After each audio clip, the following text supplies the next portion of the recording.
Hindi na po namin kayo paghihintayin na matagal. Tayo po ay tutungo sa ating ikalawang webinar for General Science. The first part of our session is the overview of General Science to be delivered by Sir George Labayag Jr., Supervising Education Program Specialist from the Bureau of Curriculum Development. Pakilagay po ang inyong mga tanong sa Q&A tab. We will entertain the questions later during the Q&A session. Please write your name, school, and region. Good morning, Sir George. Yes, sir.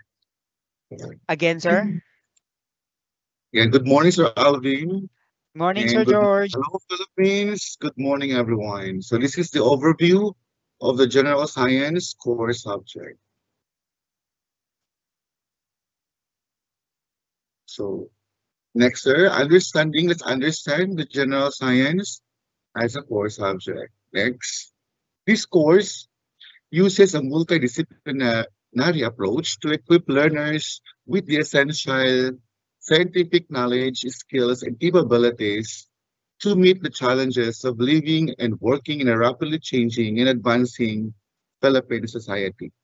The course aims to provide learners with the fundamental scientific competencies to help shape a sustainable future for themselves, their communities, and the planet. The course focuses on understanding and applying the scientific models, theories, and laws that relate to everyday life and work, as well as how these impact the Philippines as a significant contributor to the world. The curriculum uses a transdisciplinary approach to understand how these next sir, physics, chemistry, biology, and earth and space science interact to explain natural phenomena and how they can be utilized to advance the Philippines economy.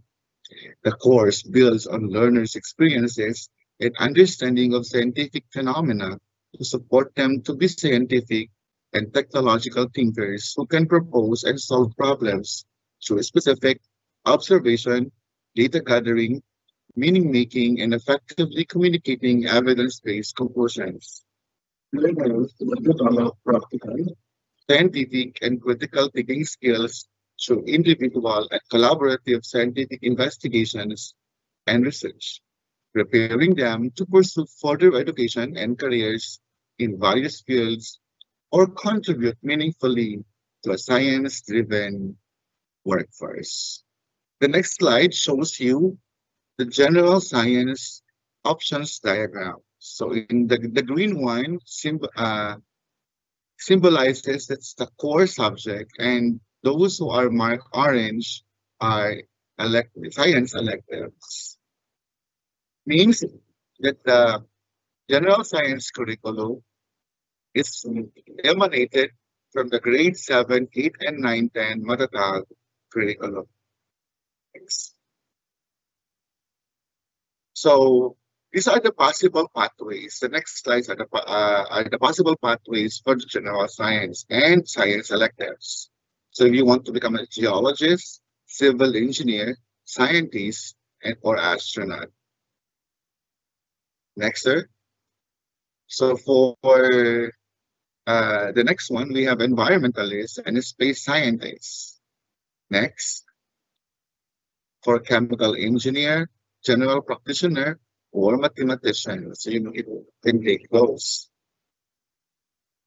Next is for the health allied courses, medicine or nurse. Next is for the technologist, STEM industry workforce, general science teacher, horticulturist, or STEMs entrepreneur. So these are the possible pathways for the strengthened senior high school curriculum. Next is that the domains in the Matatag curriculum is sequenced per quarter. Next, sir. Consequently, of course, general science is also sequenced per quarter in the following domains. For the first quarter, physics. For the second quarter, it's chemistry. For the third quarter, biology. And the fourth quarter, earth and space science. Next. So it is also anchored with the features of the Matatag or like revised K-10 curriculum, which it is the central feature is performing scientific inquiry skills, understanding and applying scientific knowledge, and developing and demonstrating scientific attitudes and values. Next, the new enhanced K-10 makes significant use of powerful perspective for the following. We have one, reinforce the learning of important generic skills and concepts, and two, more complex and more abstract thinking. Note that the general science is from the competencies of grade 10, which is the application of the learning competencies from grade 7 to grade 10. Next. Next feature is that the general science or the science curriculum is based on the science cross-cutting concepts such as structure and function, stability and change, systems and system models, energy and matter, flows, cycles and conservation, scale, proportion and measurement, patterns, cause and effect, and the nature and practices of science. To map out, next slide, it is evident in the curriculum guide of general science. Next, the next feature is that the science curriculum for general science is also anchored with, next part. Next, sir. The integration of the 21st century or transversal skills. So exemplary science education can offer a rich context of developing many 21st century skills, such as critical thinking, problem solving, and information literacy, especially when instruction addresses the nature of science and promotes use of science practices. So in the next slide, these are the map 21st century or transversal skills for science. It is present in the curriculum guide for general science. Next, the third one is it is also based on the big ideas. Next slide. A big idea is a statement of an idea that is central to learning, one that leads numerous understanding into a coherent whole. It also represents a progression towards understanding key concepts in different learning areas. Next, note that the big idea statements are written as statements of what a learner will or should know. The content standards in the Matatag and in the senior high school curriculum, specifically general science, are written the same way. The content standards could be considered as key ideas for a quarter of learning in the new Philippines grade 3 to grade 12 curriculum. Next. Key content standards identify what learners should know after the quarter, and performance standards indicate what the learner can do in relation to the content. And that's in this slide that the content standards is intertwined to the performance standards. Next. So the definitions of the content and performance standards is merely connected to each other. Knowledge and understanding for the content standard, while the ability to demonstrate knowledge, understanding, and skills for the performance standard. Next. For the learning competencies, general science is the application of grade 7 to 10 concepts, while for the science electives, it involves deeper understanding as well as quantitative analysis. Here is an example of a grade 10 learning competency, then a grade 11 general science competency, and grade 11 chemistry competency. Means that the general science competency is the application of what we have learned from the sciences from grade 7 to grade 10. While for the science electives it's a advance for the grade 10 competencies. And next is the learning competencies model student-centered and the active learner. Emphasis is on the student as an active learner, which means that the learning competency is not written for the teacher to do, but it is the student who is doing the learning competency. We have here two examples of learning competency. It means that the student is using secondary sources to identify, not the teacher. But in the next example, the student is creating a diagram to illustrate the understanding, not the teacher's understanding. Next. And also, note that the Bloom's taxonomy is not enough to determine the use of verbs in the learning competency in science, as the context is equal in importance, and how this use double-barreled learning competency in assessment. So we have two examples, learning competency. It uses Bloom's taxonomy in science. The complexity in the learning competency comes from both the verb and the science content being addressed, and the Bloom's isn't enough to evaluate the complexity or level of the learning competency. While the double-barreled learning competency support learners to connect important ideas. Example, in describing the quantum mechanical model, the learner can explain the difference between it to another previous model presented. Next. Thank you very much. That's the overview of the content standards, performance standards, and the learning competency of the general science course subject. Thank you very much and good morning. Thank you, Sir George, for giving us a very comprehensive overview of general science. Hindi pa po aalis si Sir George. Makakasama pa natin siya mamaya sa Q&A session. And at this juncture, let me introduce you to our resource speaker. Michelle Lacson graduated from Roosevelt College with a bachelor's degree in education, major in physics, and was a DOST scholar during her undergrad years. She earned the Most Outstanding Thesis Award upon completing her master's degree in physics. She's been teaching avidly since 1997. She taught abroad for 6 consecutive years, after which she continued her teaching career in the Ateneo de Manila High School. She is a content editor of several science textbooks, not to mention the fact that she is an author herself of a series of K-12 science books. She facilitated teacher trainings, seminar workshops on science, particularly chemistry and physics. She is currently the assistant principal for administration in the Ateneo Senior High School. She desires to impart knowledge to students not only inside the 4 corners of their classroom, but even outside of it. Her experience in student activities and administration has given her valuable insights and wisdom. By embracing the diversity among students and fellow educators, she has grown into a strong advocate for inclusivity and creating safe spaces for all.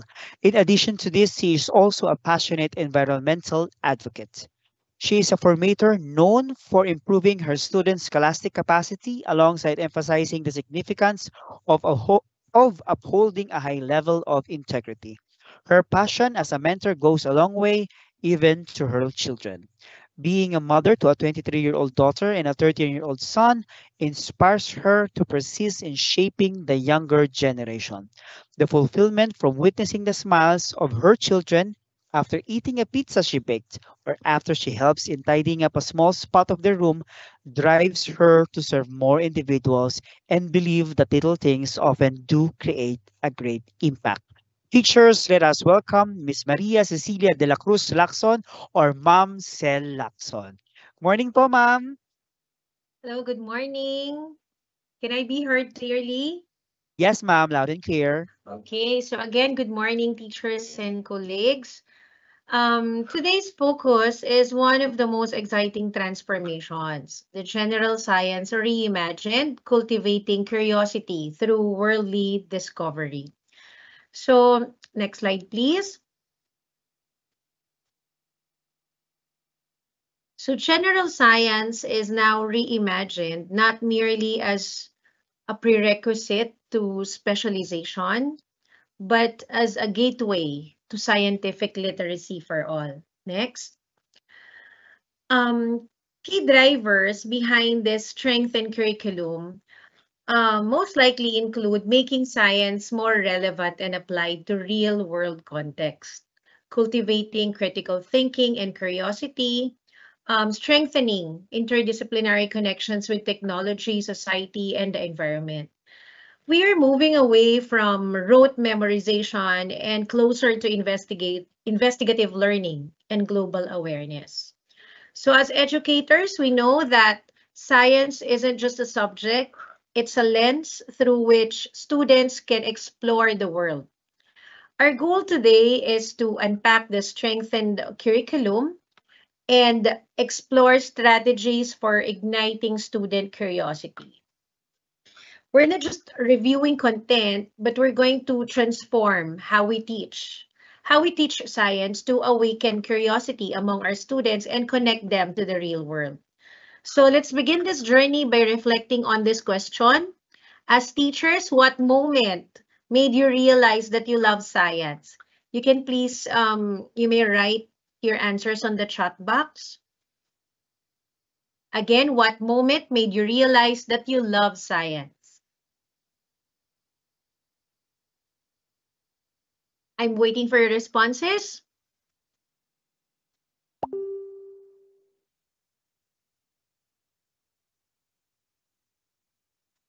Are you still with me? Again, what moment made you realize that you love science?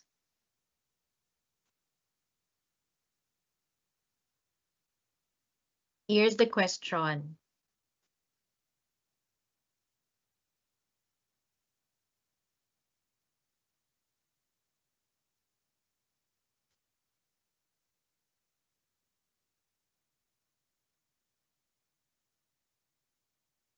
All right. So I think you have your specific moments, no, that made you realize that you love science. And basically that's also the thing or the prompt that you want your students to feel. Okay, so next please, next slide. Let me show you the physics part of the general science. You'll be teaching this for first quarter. If you will notice, we will be having 4 parts or 4 main topics.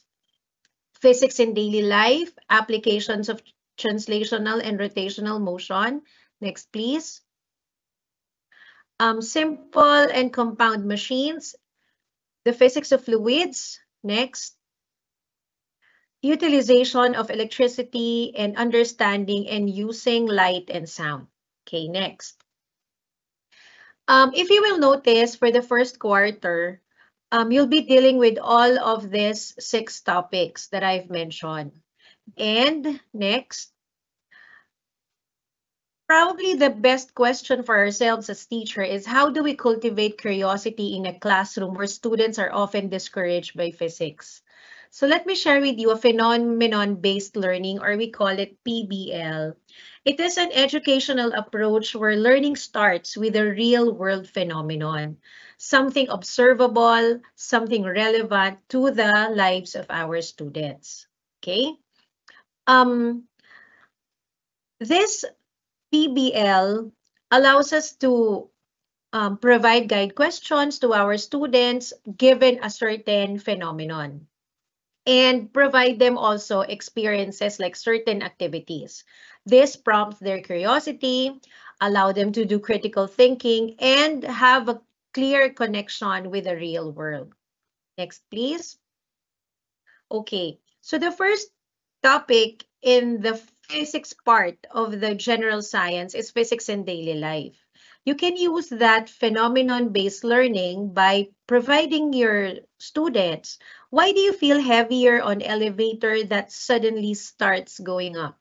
So you have to share that phenomenon with them and let them think, why do you feel heavier in an elevator that suddenly starts going up? So it's good to know, or it's good to give them guide questions for them to process their thoughts, like what forces are acting on your body in a moving elevator. How does Newton's second law explain this sensation? Can similar effects be experienced in cars, rides, or escalators? Okay. And to deepen the learning, you can ask them to perform simulations using motion sensors or the phi-phox. No, phi-phox is an application. It's a free application wherein they can gather data using their cell phones. You can also provide them videos of daily life motion, like a video of a car that suddenly stops or a door swinging. You can provide them those videos and let them analyze the motion, okay?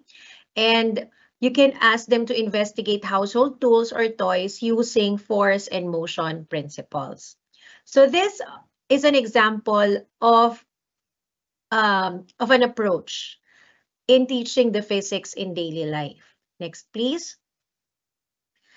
In teaching applications of rotational and translational motion, you can set a phenomenon, give them this. Why do cyclists lean into curves, no, while turning? And deepen that, providing guide questions. What is the relationship between the torque, centripetal force, and balance? And what's the relationship, or what's the importance of having wheels, which converts rotational motion to translational motion?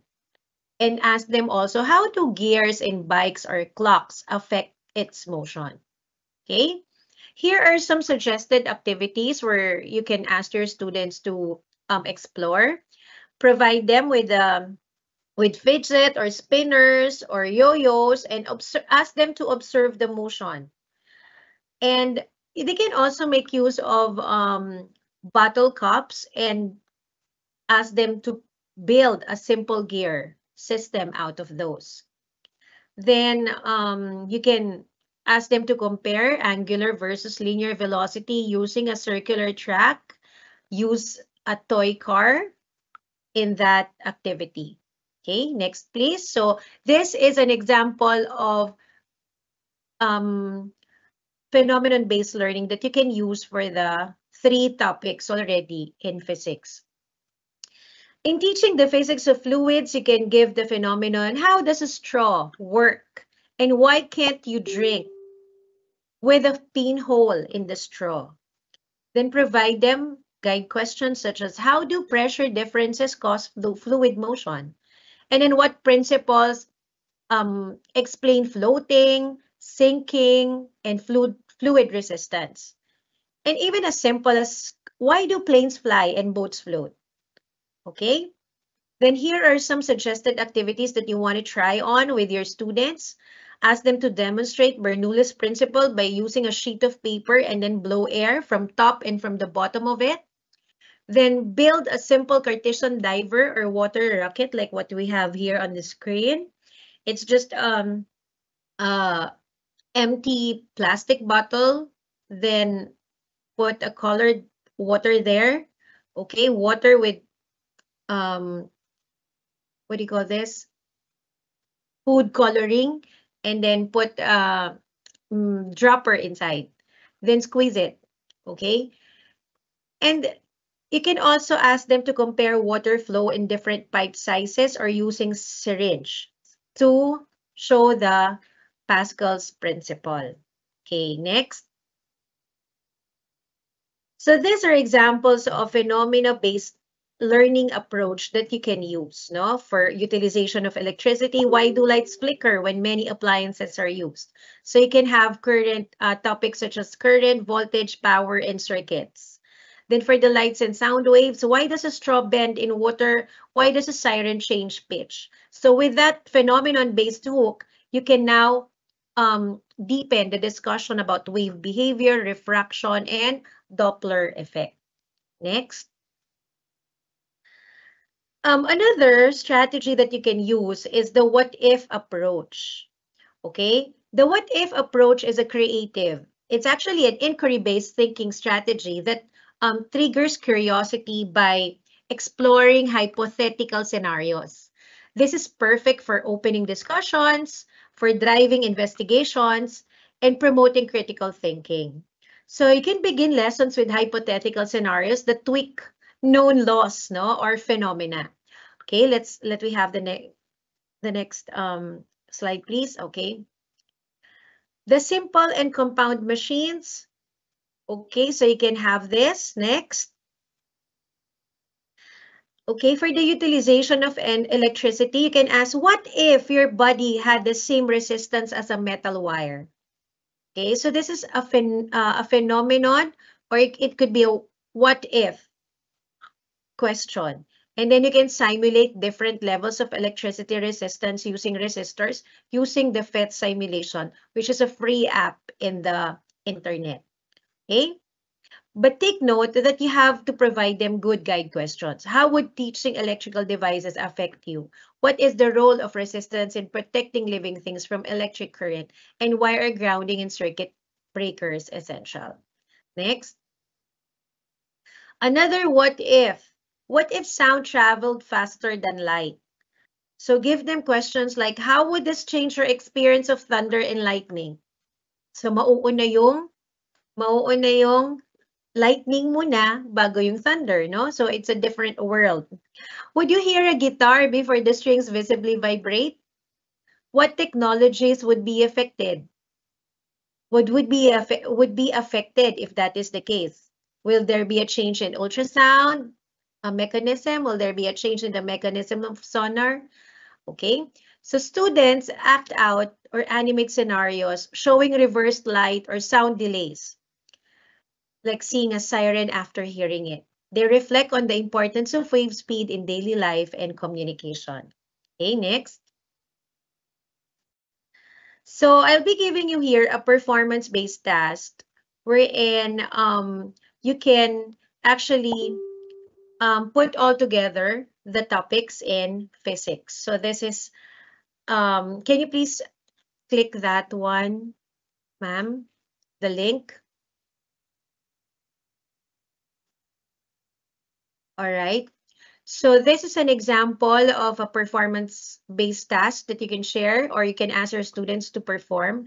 This is designing the ideal Filipino house. They have to design a miniature model house wherein they consider the principles of rotational dynamics, like putting electric fans, and energy efficiency, sound, and light. Okay, they have to form a group and then research and brainstorm on the rotational dynamics, energy efficiency, sound, and light, like what I mentioned here. And then they have to plan the design, make sure that you have to approve first the model house layout before asking them to build the model itself using recyclable or inexpensive materials. Then lastly, please make sure that challenge them that they have to have one movable or rotating part on it, like a turbine or rotating panel. Then please ask them to label and explain each part of their model. And then lastly, they can present it. You can ask them to submit a short video tour. They can vlog if they want. Okay, thank you. Next, please, next slide. Okay, let's focus now on chemistry. For the chemistry part, we have the topics such as chemists and how they have made an impact on our lives.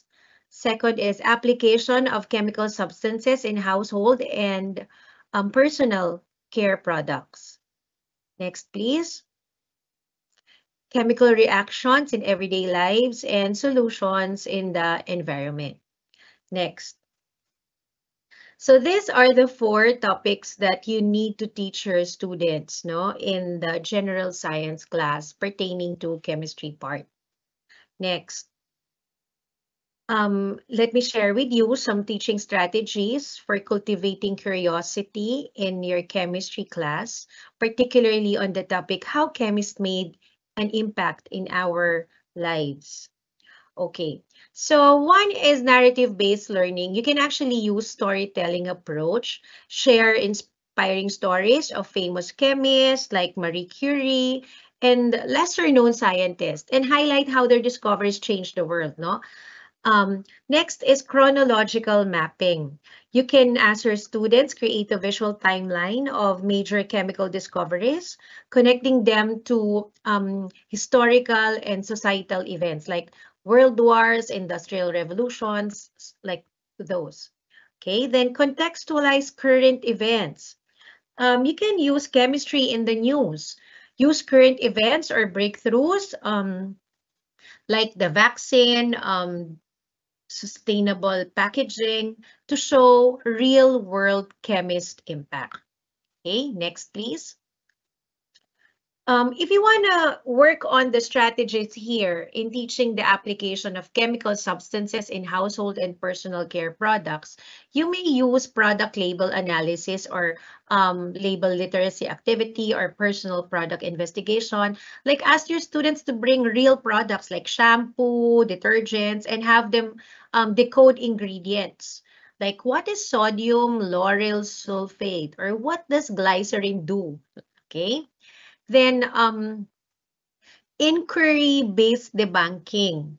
Um, this is where students investigate popular myths like, are parabens really harmful? Okay, so they get to investigate common misconceptions using evidence scientific reasoning. And we also have collaborative role play. You may ask your students to act as marketing specialists, like chemists, health advocates, and debate the use of certain chemicals in products. Okay, next topic, please. Next slide.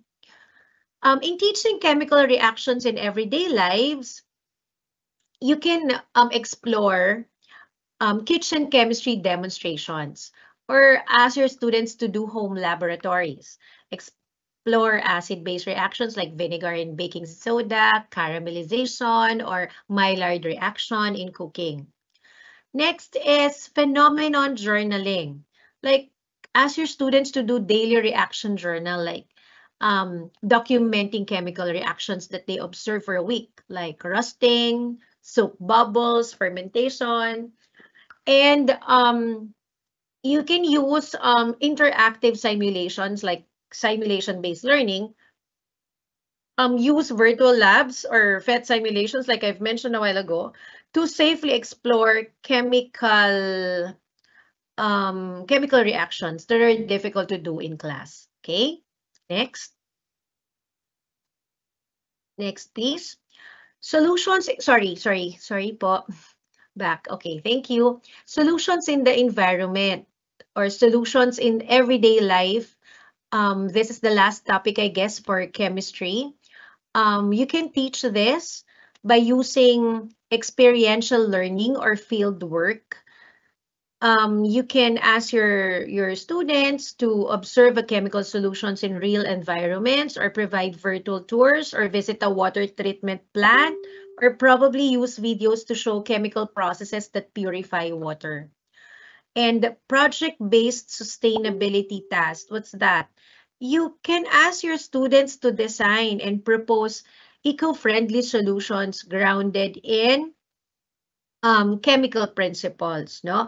They can also use gamified problem solving, like play solution detective games to explore chemistry role in exploring role of chemistry and solving environmental issues. This is where students analyze different environmental issues and identify chemistry-based solutions behind them. Okay, I'll give you an example for the gamified problem solving in playing solution detectives. You may post a question like, a river nearby has turned bright green overnight. So as a solution detective, your students identify possible chemical pollutants and how they might affect aquatic life. Okay, so the clue there is bright green river overnight. So what is likely the cause of it? It could be dye pollution. It could be algae bloom due to excess nitrates. Okay. And then what is the chemical role there? Of course, they have to do water testing for pH, water testing for nitrates. Okay. And identify the source. It could be probably the textile factory nearby. Okay. So what ask them to also come up with a solution. So most likely their answers will be wastewater treatment and regulations on industrial effluents. Okay. So another question or another example for solution detectives is giving them a question like, an old factory is releasing a white powder into the environment. So give them that situation. How would you use chemistry to test what it is and suggest a safe disposal methods? So ang sasagutin ng mga students nyo dyan, they will bank on the white powder from the factory. Okay? And what are the possible substances? It could be they will do research. They will do researches. They will probably ask someone working in a factory, and what are the possible substances that they may get from their research? It could be lime, no? CaO, titanium dioxide, or any hazardous chemicals. And ask them to come up with what are the chemistry methods to check on that.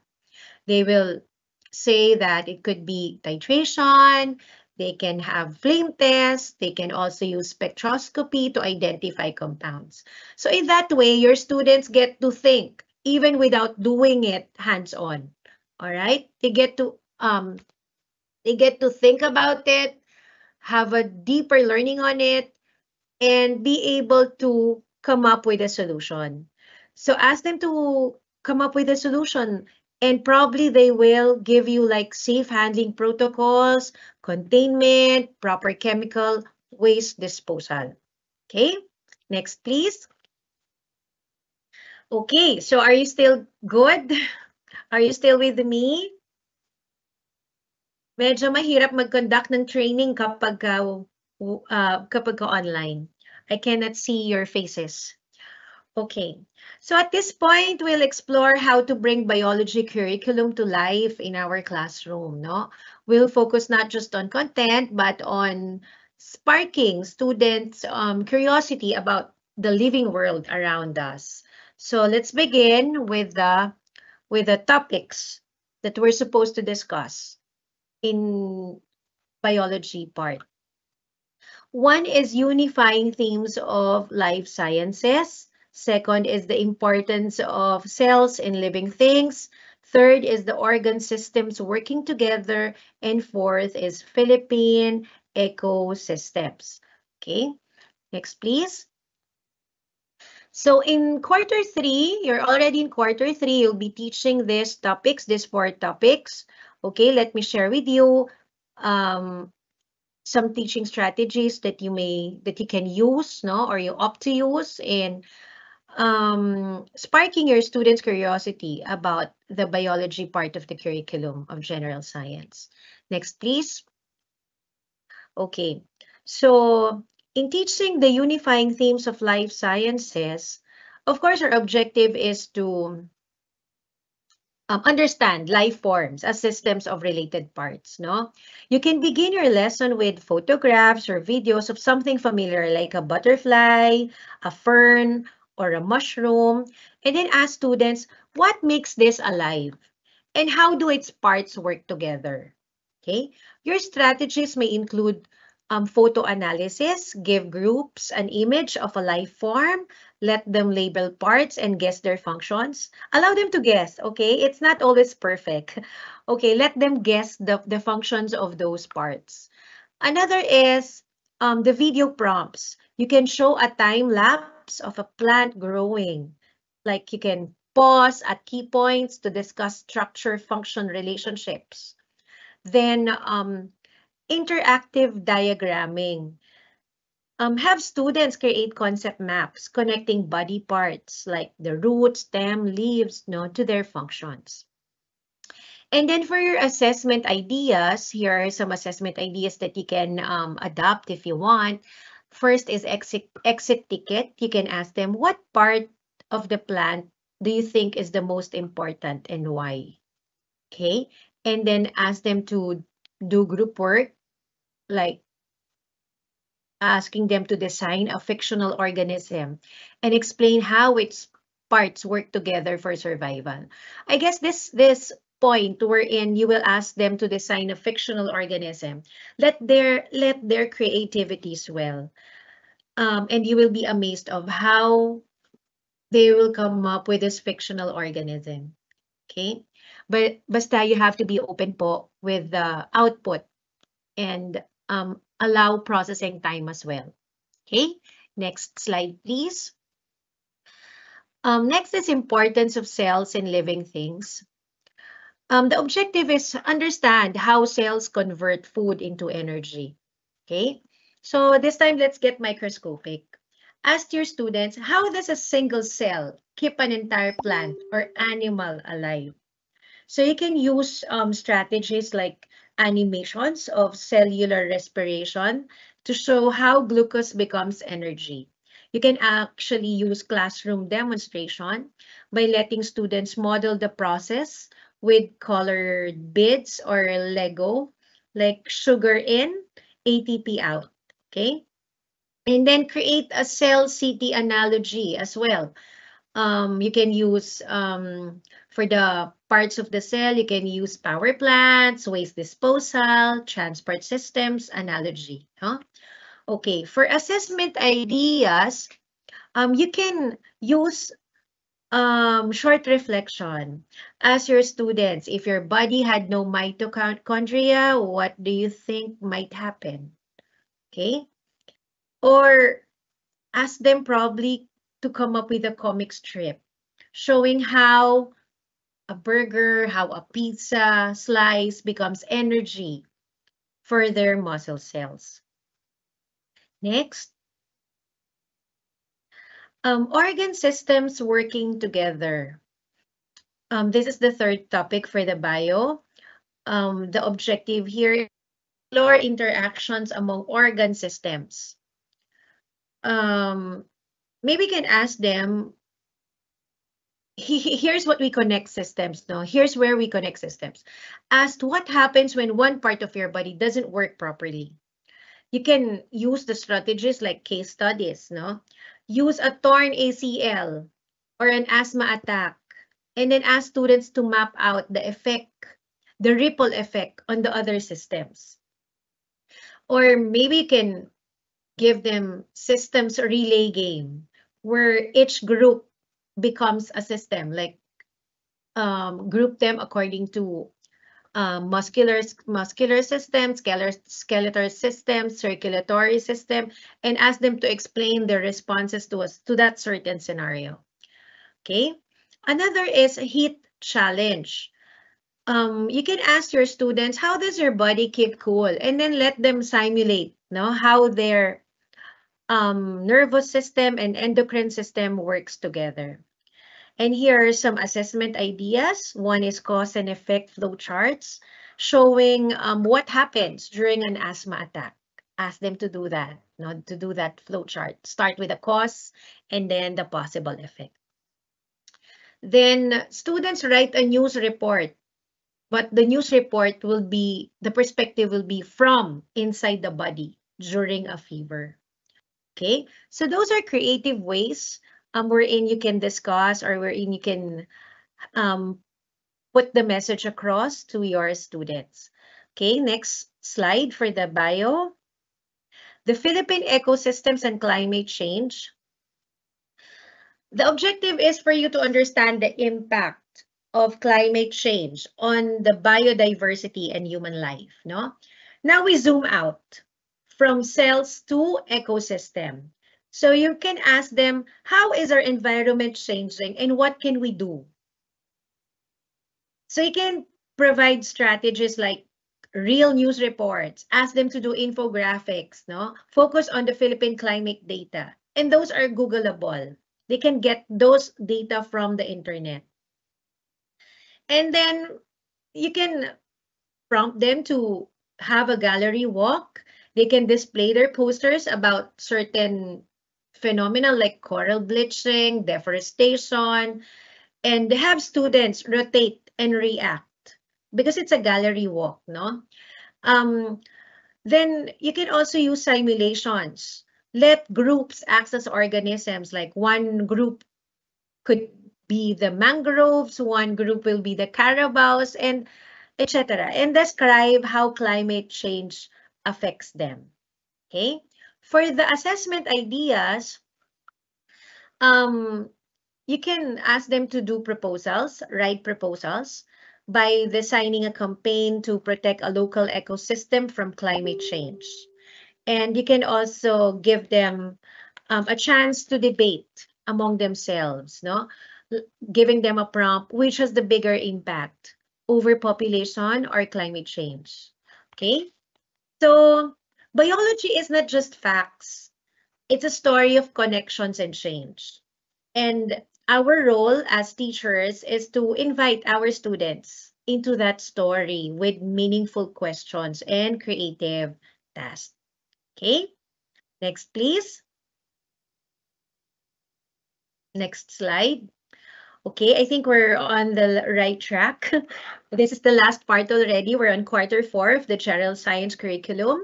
Quarter 4 focuses on the Earth and space science. Okay, so we have the topics such as uniqueness of the planet Earth, uniqueness of the Philippines, use of Earth materials by people. Next, geologic process and I can't read it, sorry. And hydrometeorological processes that shape the Philippines. And lastly, the natural hazards, disasters, prevention, and mitigation, preparedness, and adaptation. Okay. Next. So for this part, for the last quarter wherein you'll be teaching your students about Earth and space sciences, you'll be focusing on 4 topics. Okay, so next, please.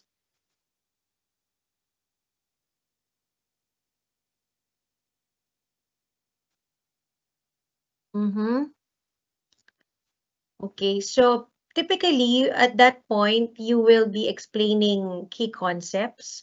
You have to teach these key concepts to your students. Like Earth is uniquely suitable for life. It has liquid water, a breathable atmosphere, and a suitable temperature range. And greenhouse gases maintain Earth's temperature, preventing extreme cold. So these are the key concepts that you have to impart to your students, no? These are the teaching strategies that you can use. One of which is the comparative planet study. You have to divide class into groups, assign each group a planet, and then have students research and present comparisons on atmosphere, temperature, surface conditions, and possibility of life.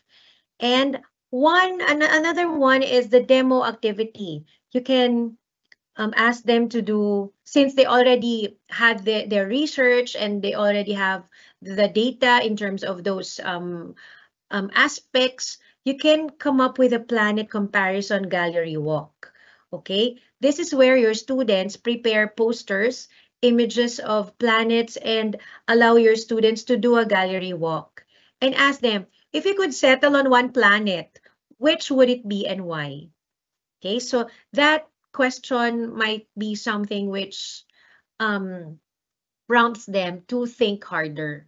Okay, next is why does Earth support life when Venus and Mars don't? And then let students explore interactive simulations like NASA Solar System Exploration, which are free now. Next, for the visual explanation, you can use simulations or videos to show how greenhouse gases trap heat.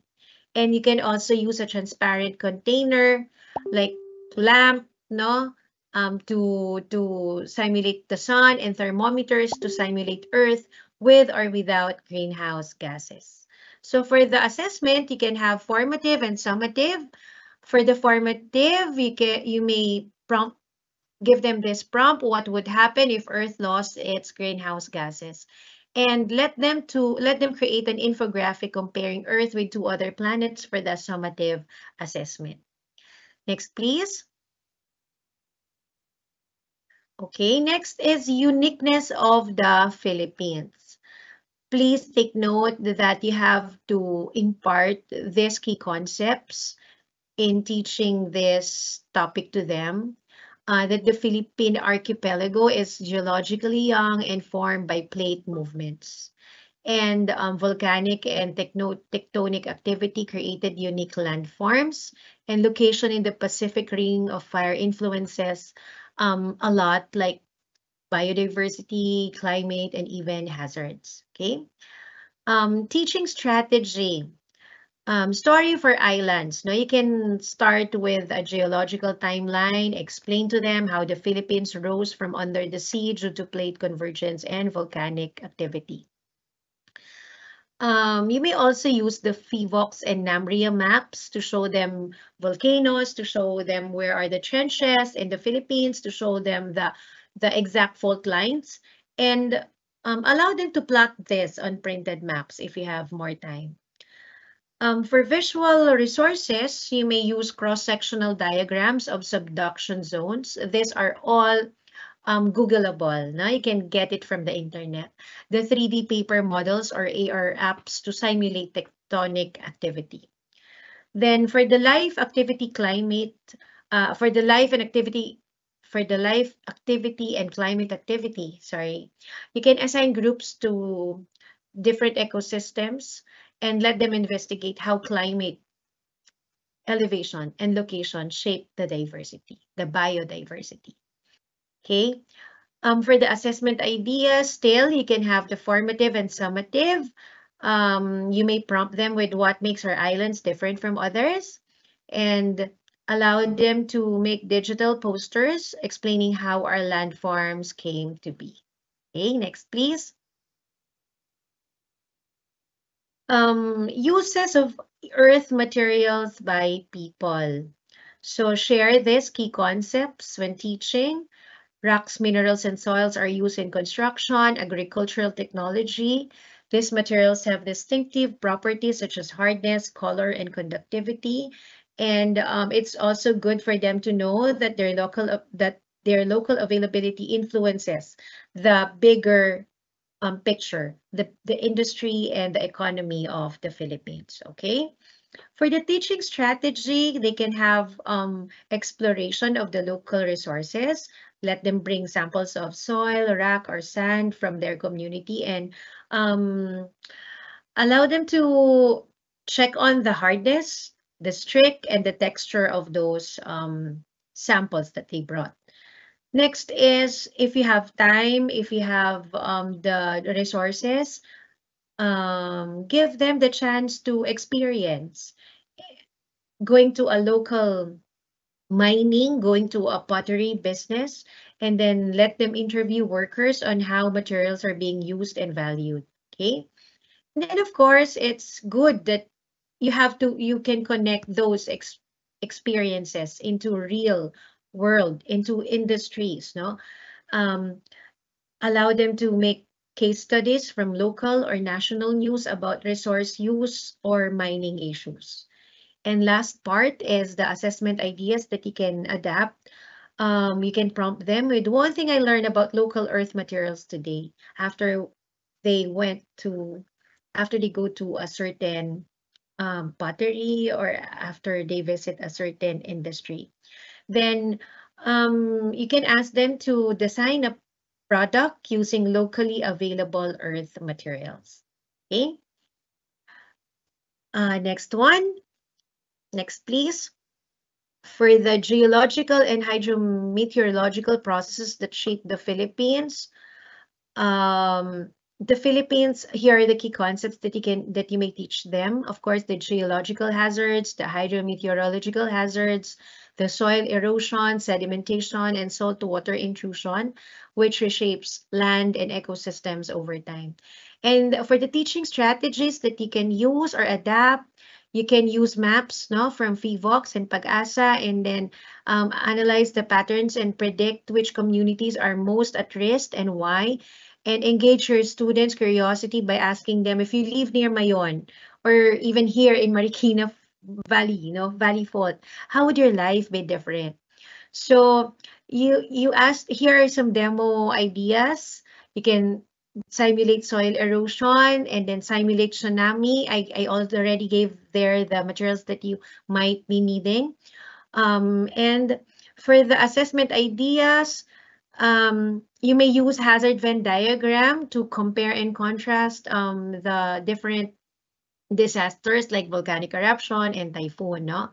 And for the summative, they can use they can select a province and describe its top 3 risks, no? Okay, last part, please. The natural hazards prevention and mitigation. Don't forget to teach your students about the increased risk and alter natural landscapes because of human activities, and disaster risk reduction, the DRRR, and of course our heat index, the increase of heat index that causes heat-related illnesses, which all of us experience nowadays. And of course, the preparedness planning of the family and community, which actually saves lives in the future. Okay, so here are teaching strategy that you may adopt. Historical time travel. They can come up with a timeline activity, and they can use visual evidences, and you can also ask them to do local connections. No, if you have the time and money, you can bring them physically there in Ifugao Rice Terraces, and that is an example of a human adaptation and land modification. And for the heat index awareness, introduce the iHeat maps. That can be Googled, no? And then let them read a sample map and interpret. Then ask them, what should the farmer do based on this forecast? Or what should you do as a student based on this forecast? Or what you should do to an elderly person given this forecast, okay? And then lastly, for your assessment, you may use exit slip, like one thing I can do to protect myself during extreme heat. No, ask your student that. And then ask them to create hazard map, legend, using symbols like typhoon, landslide, earthquake, and others. And then for summative, this is a very, very important output for this general science subject. I hope that you can ask them to come up with a preparedness plan for their family. Ask them to come up with where to evacuate, who to contact, and what to pack. Okay. And going further, you may have you may ask them, or if you're in connection with a certain community along or within your school, you can ask your students to create a DRRM plan for a nearby barangay. Okay? So next, please. I think I'm done. So let's make curiosity contagious as teachers. Sabi nga po ng teacher ko nung college, nothing is taught until something is learned. Okay, so we have to teach, we have to make our students curious, and let's make curiosity contagious to everyone. That would be all. Thank you very much, and I hope I was able to give you something today. Thank you po, Ms. Cel Lacson, for that enlightening and insightful talk about general science, and maraming mga baong strategies and assessment ideas po ang ating mga guro ngayon. Ma'am Cel, alam kong you are meron kang prior engagement, and we are sorry for that, but pwede kami maghabol lang ng isang tanong, ma'am, before we let you go po. Of course. Opo. One question po from our participant is, good morning po this is from Miss Mary Ann Liana from Region 5, Albay. Good morning po sa lahat. Gusto ko lang pong itanong, sir and ma'am, kung halimbawa po ay hindi natapos yung competencies sa quarter 1 due to time constraints, example, bigla ang suspension, proceed na po ba sir sa quarter 2 chemistry competencies or itutuloy po yung competencies na hindi po natapos sa quarter 1? We want to hear your ideas po here, ma'am. Then we will ask Sir George later po.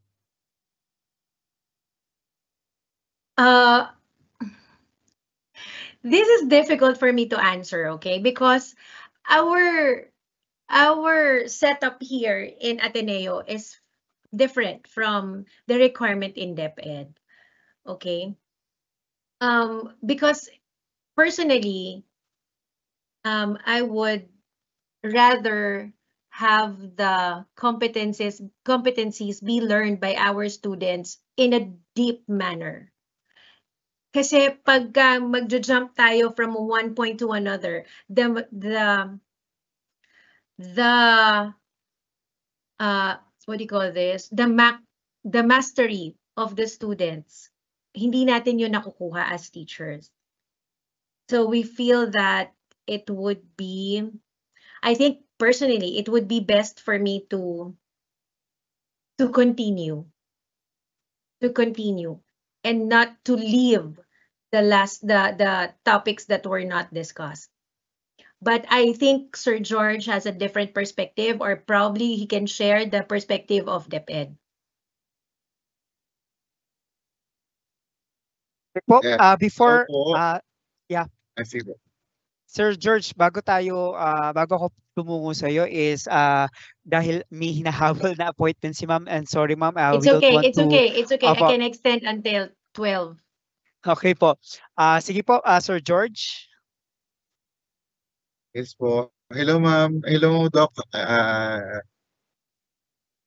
Aizel. Ayan po. From Ateneo. Our competencies po kasi sa nagtanong po, yung ating competencies po ng general science ay on average is 10 to 11 per quarter.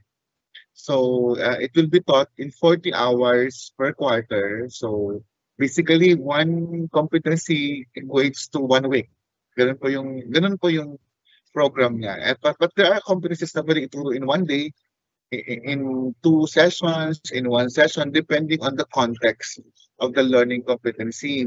But basically, it can be taught throughout the whole quarter. So, ganun po siya na-divide yung mga learning competencies po sa ating curriculum guide. Okay. Thank Okay, you po. can I add more? Can I add Yes, more? ma'am. Yes po. I think, okay, if competencies are not finished in 1 quarter, it's generally best to continue where you left off, especially if the remaining competencies are foundational or essential for understanding future topics. Okay? Kasi unfinished competencies sometimes create learning gaps, making it harder for students to understand the new content. But some competencies are prerequisites for higher order thinking skills, especially in subjects like in science, no? However, I think you can consider when deciding if you're gonna proceed or if you're gonna go back to where you left off, probably you can consider the school policy. Okay? The curriculum guide. Kasi some schools talaga require teachers to stick to the calendar pacing guide, diba? Diba, Sir George?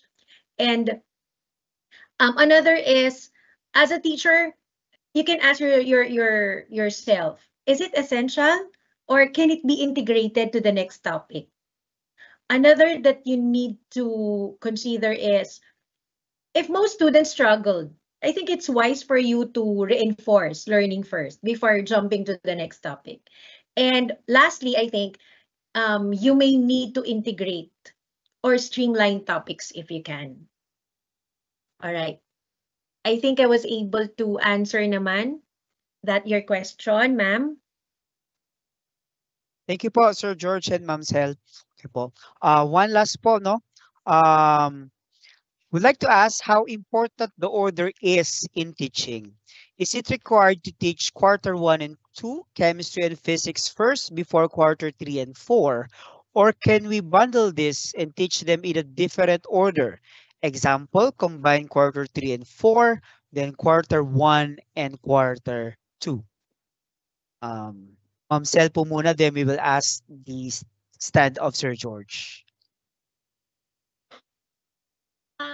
The order of topics is important, but there's also room for flexibility, especially if you're thoughtful about how topics are bundled or integrated, no? I think for the general science, it's personal to ha, personal to kasi iba yung requirement ng DepEd. Sir George will be the one to answer that in DepEd's perspective. Okay. Many topics no build from simple to complex. But in general science, I think you can mix or probably you can teach first the physics part or chemistry part or something. One of the things that I can see which may help teachers, because science teachers are specialized teachers, meaning we have area of specialization, right? So I guess you can explore, if your school will allow you to explore team teaching, that would be best. Like for example, if I am a physics teacher, I will handle the physics for the first quarter of this section. Kunwari section 1. I-handle ko yung physics nun.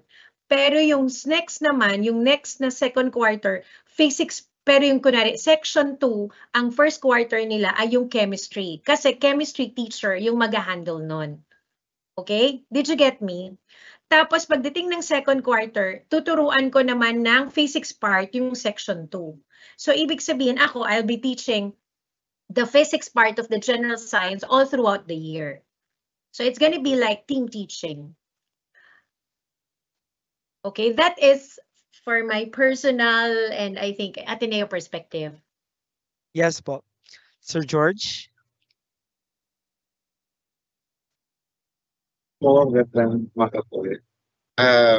Maganda po yung suggestion ni ma'am kasi nga po marami silang resources in terms of teachers and then napaka specific talaga yung kinukuha nila mga teachers in every learning area or domains sa science. But gusto ko lang pong i-remind din yung mga teachers natin from the pilot schools na yung general science ay hinango siya from the grade 7 to grade 10 matatag curriculum. So meaning, it's just an application of what they have learned from the grade 7 to grade 10 matatag. Pero notably, na yung mga learners na mag-under ng pilot ay hindi pa yun yung tapos ng revised K to 10 or yung matatag curriculum. So hindi pa sila yung graduate pa. So ang gagawin lang po ay lahat ng science teachers capable ituro yung general science.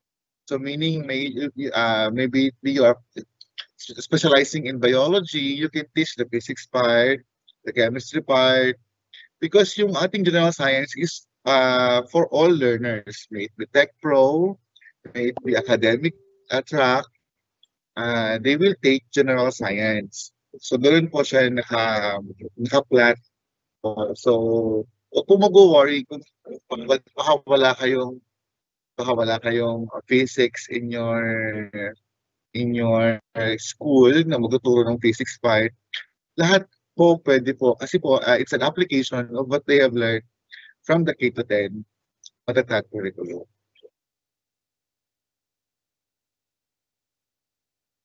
Okay po. Thank you po. With that po, Sir George and Ma'am Sel, maraming salamat po sa pagbabahagi ng inyong oras at kahusayan para ihanda po ang ating mga guro sa pagtuturo ng general science sa nalalapit na pasukan. Maraming salamat po, Sir George and Ma'am Sel.